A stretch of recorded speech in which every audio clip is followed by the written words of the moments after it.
Hi guys, we're going to listen to some poetry today. Poetry is one of my favorite genres to read and write because when you're making a poem, you're just really considering how the words sound together and how they look together on the page. Some poems rhyme, but not all poems do. There's lots of different kinds of poems, and each different kind has different rules, or you can write a poem with absolutely no rules and just put the words however you like. So we're going to read a book of poems today. It's called A Kick in the Head, and it is edited by Paul Janesco, and it's illustrated by Chris Rashusco. And this book is good because it shows us a lot of different kind of poems. We're not going to read every one, but we'll read a lot of them. The first one is a couplet. A couplet just has 2 lines and they rhyme. So this says, "In the world of mules, there are no rules." That's the end of the poem. This poem is a quatrain. It has 4 lines. And it's by William Blake. It's called The Tiger. Tiger, tiger, burning bright in the forest of the night, what immortal hand or eye could frame thy fearful symmetry? Here's a haiku. This is by Busan and it's called Spring Rain. In the rains of spring, an umbrella and a raincoat pass by, conversing. Did that one rhyme? See, not all poems have to rhyme.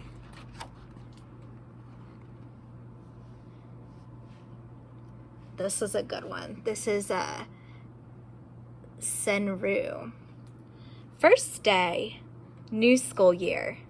Backpack harbors a fossil. Last June's cheese sandwich. Yuck.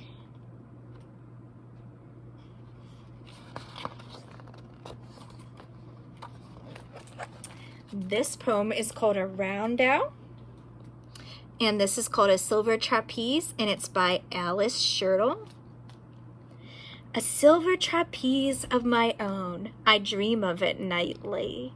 A slim silver bar at the end of a rope I seize, and I'm lifted, carried, I'm flying above the ground lightly, a silver trapeze.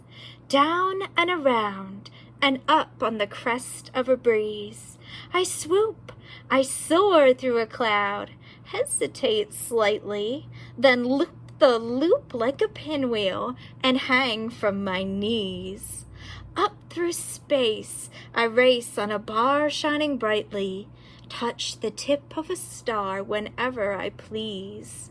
Kick off from the moon, sweep soundlessly down, holding tightly a silver trapeze. This poem is called A Triolet. It's The Cow's Complaint, and it's also by Alice Shirtle. How unkind to keep me here, when over there the grass is greener. Tender blades, so far, so near, how unkind to keep me here. Through this fence they make me peer at sweeter stems, what could be meaner?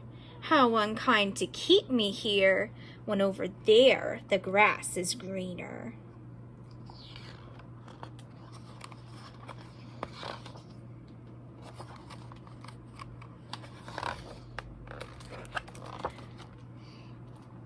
This is an opposites poem, and it's by Richard Wilbur. What is the opposite of 2? A lonely me, a lonely you. Now this one is a riddle poem. So as I'm reading, try and guess what the answer to this riddle is. This is an anonymous poem, which means we don't know who wrote it.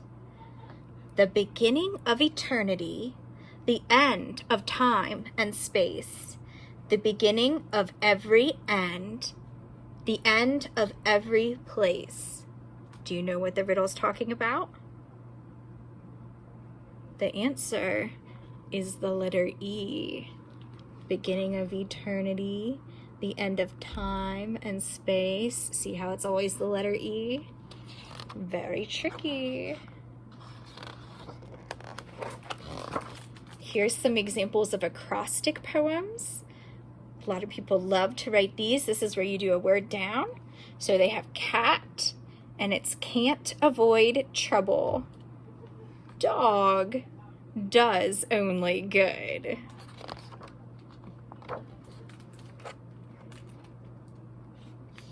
And then these are examples of concrete poems.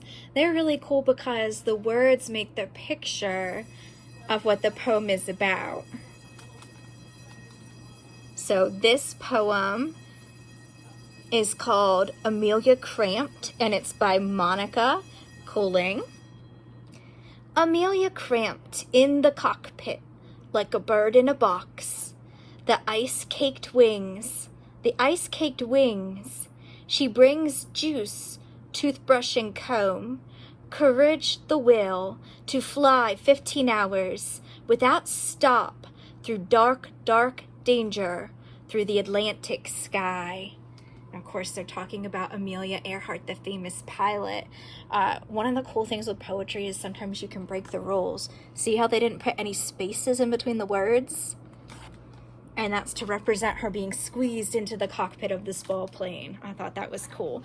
And then this one is called A Kick in the Head by Joan Graham. Poetry jumpstarts my imagination. It opens its arms to me, jabs me in the heart, thump, thump. Poetry gives me a kick in the head. Poetry gives me a kick. So those were some awesome examples of poems. It'd be fun to write your own poem too. Remember, poems can be written according to a set of rules, but they also can be written kind of any way you want, as long as the words sound pretty to you and look pretty. That's what a poem is about. So we'll see you later.